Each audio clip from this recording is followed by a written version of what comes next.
ಕೇಸಲ್ಲಿ ಅವ್ರನ್ನ ಅರೆಸ್ಟ್ ಮಾಡಿ ನಮ್ಮ ಸಿಟಿ ಪೊಲೀಸರು ಅವ್ರ ಮೇಲೆ ಕ್ರಮ ತಗೊಳ್ತಾ ಇದ್ದಾರೆ.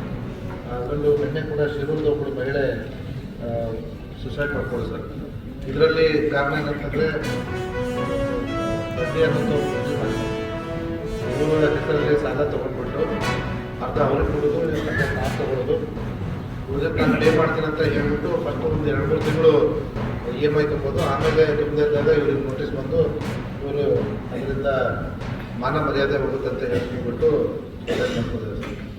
ಅದೇ ರೀತಿಯಾಗಿ ಬೇರೆ ಬೇರೆ ಕಡೆ ಕೂಡ ಈ ಥರದ ಪ್ರಕರಣಗಳು ಆಗಿದ್ದಾವೆ. ಮೊನ್ನೆ ನಮ್ಮ ಯಮಕನಮರಡಿಯಲ್ಲೂ ಕೂಡ ಒಂದು ಪ್ರಕರಣ ಆಗಿದೆ. ಅದರಲ್ಲಿ ಮೈಕ್ರೋ ಫೈನಾನ್ಸ್ ಅವ್ರಿಗೆ ಕರೆದ್ಬಿಟ್ಟು ವಾರ್ನ್ ಮಾಡಿದ್ದೀವಿ, ಅದಕ್ಕೆ ಯಾವುದೇ ರೀತಿಯ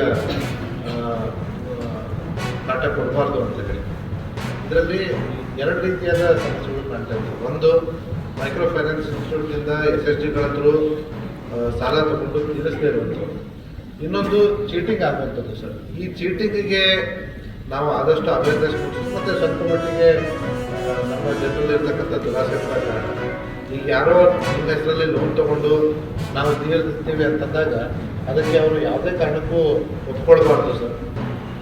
ಎರಡನೇದು, ಇನ್ನು ಮೈಕ್ರೋ ಫೈನಾನ್ಸ್ ಇನ್ಸ್ಟಿಟ್ಯೂಷನ್ಸು ಮತ್ತು ಅದ್ರ ಜೊತೆಗೆ ಈ NBFCಗಳು, ಉದಾಹರಣೆಗೆ ಈ ನಮ್ಮ ಮುತ್ತೂಟ್ ಫೈನಾನ್ಸ್ ಇರ್ಬೋದು, ಮಹೀಂದ್ರ ಆ್ಯಂಡ್ ಮಹೀಂದ್ರ ಫೈನಾನ್ಸ್ ಇರ್ಬೋದು, ಇವರು ಸಾಲ ಕೊಟ್ಟಾಗ ಸರ್ ಮಾಹಿತಿ ತೆಗೆದುಕೊಟ್ಟಾದ್ರೆ ನಾನು ಪ್ರವಾಸದಲ್ಲಿದ್ದೆ, ಮಾಹಿತಿ ತೆಗೆದುಕೊಂಡು ಇವ್ರಿಗೆ ಒಂದು ನಾನು ಹೇಳ್ತೀನಿ, ರಾಜ್ಯ ಸರ್ಕಾರ ನಿರ್ಧಾರ ಮಾಡಲಾರ್ದೇ ಎಲ್ಲಿಯೂ ಒಂದು ಕಡೆಯಿಂದ ಮತ್ತೊಂದು ಕಡೆ ಡೈವರ್ಟ್ ಮಾಡಲಿಕ್ಕೆ ಬರೋದಿಲ್ಲ. ನಾನು ಮುಖ್ಯಮಂತ್ರಿಯಾಗಿ ಕೆಲಸ ಮಾಡಿದ್ದೀನಿ, ಕ್ಯಾಬಿನೆಟ್ ಮಿನಿಸ್ಟರ್ ಕೆಲಸ ಮಾಡಿದ್ದೇನೆ.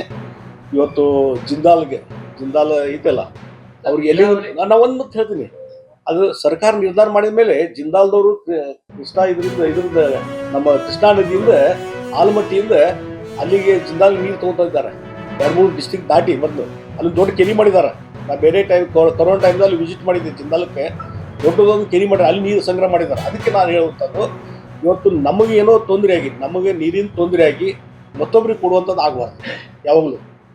ಅದಕ್ಕೆ ಇದ್ರ ಬಗ್ಗೆ ನಾನು ಎಲ್ಲವನ್ನೂ ಮಾಹಿತಿ ಕೊಡ್ರಿ ಅಂತ ನಾನು ಹೇಳಿದ್ದೀನಿ KIDB ಅವರಿಗೆ ಮತ್ತು ಬೇರೆ ಅಧಿಕಾರಿಗಳು ಹೇಳಿದ್ದೀನಿ. ಅವರು ಬಹುಶಃ ಇವತ್ತು ನಾನು ಮಾಹಿತಿ ಕೊಡ್ತಾರೆ. ಇವತ್ತು ಇಲ್ಲಿ ಜನರಿಗೆ ಅನ್ಯಾಯ ಮಾಡಿ, ಇಲ್ಲಿ ಜನರಿಗೆ ರೈತರಿಗೆ ಅನ್ಯಾಯ ಮಾಡಿ, ಇಲ್ಲಿ ಕುಡಿ ನೀರಿಗೆ ತೊಂದರೆ ಆಗಿ ಕೊಡುವಂಥದ್ದು ಅವಕಾಶ ನಾವು ಕೊಡ್ತೀವಿ. ಹಾಗಾಗಿ ಪದೇ ಅನ್ಯಾಯ ಆಗುತ್ತೆ. ಒಂದೇ ಮಾತು ಬರೋಲ್ಲ, ಈ ಫ್ಲೈಟ್ಗಳೆಲ್ಲ ಈಗ ನೋಡ್ರಿ, ಇಲ್ಲಿ ಬೆಂಗಳೂರದ್ದು ಫ್ಲೈಟ್ ಕ್ಯಾನ್ಸಲ್ ಆದಾಗ, ಸಸ್ಪೆಂಡ್ ಆದಾಗ, ಮತ್ತು ಅಲ್ಲಿ ಇಂಡಿಗೋ ಅಧಿಕಾರಿಗಳನ್ನ ಮತ್ತು ಮಂತ್ರಿಗಳನ್ನ ಭೇಟಿಯಾಗಿ ಅದಕ್ಕೆ ರಿಸ್ಟೋರ್ ಮಾಡುವಂಥ ಕೆಲಸ ನಾವು ಮಾಡಿದ್ವಿ. ಮತ್ತು ಬೇರೆ ಬೇರೆ ಫ್ಲೈಟ್ಸ್ಗಳು ಬರುವಂಥ ಪ್ರಯತ್ನ ನಾವು ನಡೀತಾ ಇದ್ದೀವಿ.